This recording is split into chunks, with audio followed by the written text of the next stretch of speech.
Библиска доктрина.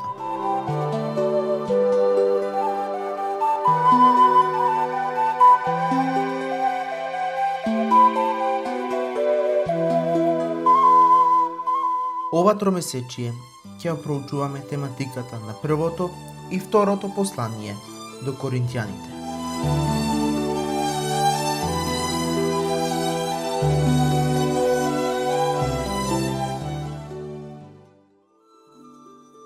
Четврток, 2 јули. Павловите писма до Коринтијаните. Прочитајте ги следните текстови. 1 Коринтијаните, 1 глава, 11 до 13 стих. Што вели: зашто од домашните на Хлои чув за вас, браќа мои, дека меѓу вас имало кавги. Сакам да ви кажам дека секој од вас вели: јас сум Павлов, а јас сум Аполосов, јас сум на Кифа, јас пак Христов. Па зар Христос е разделен? Зарем Павле беше распнат за вас? Или пак во името Павлово бевте крстени? 1 Коринтијаните 4:14. Каде што вели: но ова ви го пишувам не за да ве посрамам, туку да ве вразумам како мои возлюбени чеда.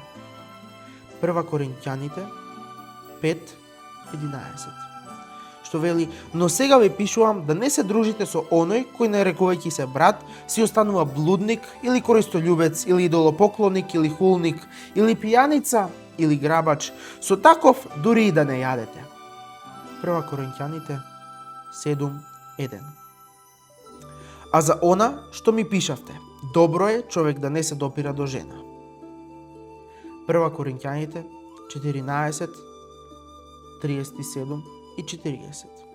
Што вели: ако некој мисли дека е пророк или надарен со дух, нека знае дека ова што ви го пишувам е заповед Господова.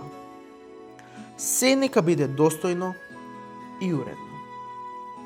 Прочитайте исто така 2 Коринтијаните 1 глава 12 стих, каде вели: бидејќи нашата пофалба е оваа, сведоштво на нашата совест, дека со простодушност и искреност пред Бога, а не со телесна мудрост, туку со Божја благодат живееме на светот, особено пак меѓу вас.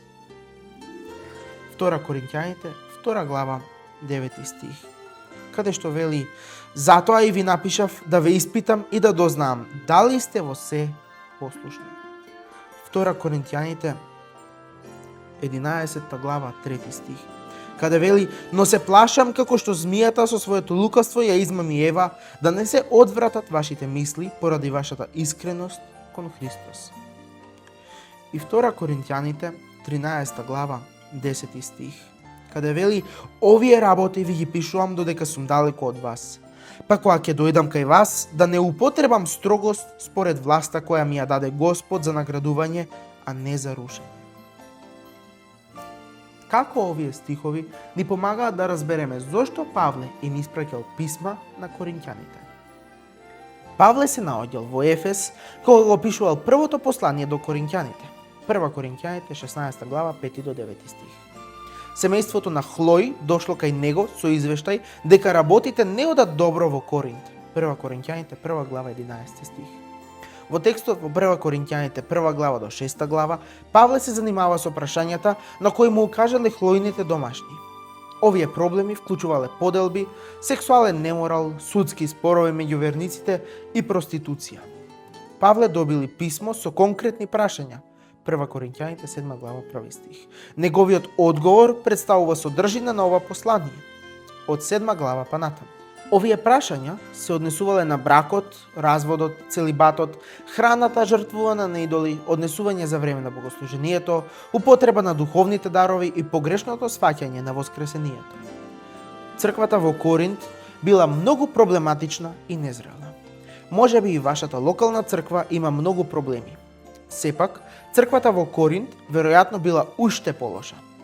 Првото писмо на Павле до коринќаните е значајно и за нашето време. Впрочем, зар не се соочуваме сите ние, во известна мера, со истите проблеми во многу од нашите цркви денес? Затоа, ова послание има многу нешто што сака да ни каже. Во врска со него, Елена Вајт пишува дека Павле и го испратил на црквата во Коринт како едно од своите најбогати, најмоќни и најпоучни посланија. Елен Вајт, Делата на апостолите, страна 301 оригинал. Можно е Павле да напишал 3 или 4 писма до коринќаните, споредете со 2 Коринќаните 10 глава 9 стих. Првото од нив го напишал пред 1 Коринќаните, 1 Коринќаните 5:9, но тоа е изгубено. Пред 2 Коринќаните тој напишал писмо кое научниците го нарекуваат остро послание. 2 Коринќаните 2 глава 3, 4 и 9 стих. 2 Коринќаните 7 глава 8 стих. Но и тоа е изгубено. Некои сметаат дека тој овде мисли на 1 Коринќаните или дека ова писмо е делумно зачувано во 2 Коринќаните. Од второто послание до Коринќаните дознаваме дека верниците во Коринт биле под влијание на околната култура. Тие ценеле такви појави како што се надпреварувањето, моќта и богатството. Сето ова може да биде предизвик и за нашата црква денес. Наспроти ова, Павле се стремел да создаде култура сосредоточена на Христа, начин на гледање на светот низ призмата на Евангелието. Колку е важно и ние да гледаме на денешниот свет низ призмата на Евангелието. Прочитайте повторно 2 Коринќаните 2 глава 4 стих. Што ни кажува ова за тоа колку му биле важни на Павле овие луѓе? Во споредба со тоа, колку ладни може да бидат нашите срца кон другите. 2 Коринќаните 2 глава 4 стих, каде што вели: зашто од многу грижи и од тага на срцето ви пишував со многу солзи, не за да ве ожалостам, туку за да ја познаете преголемата љубов што ја имам кон вас.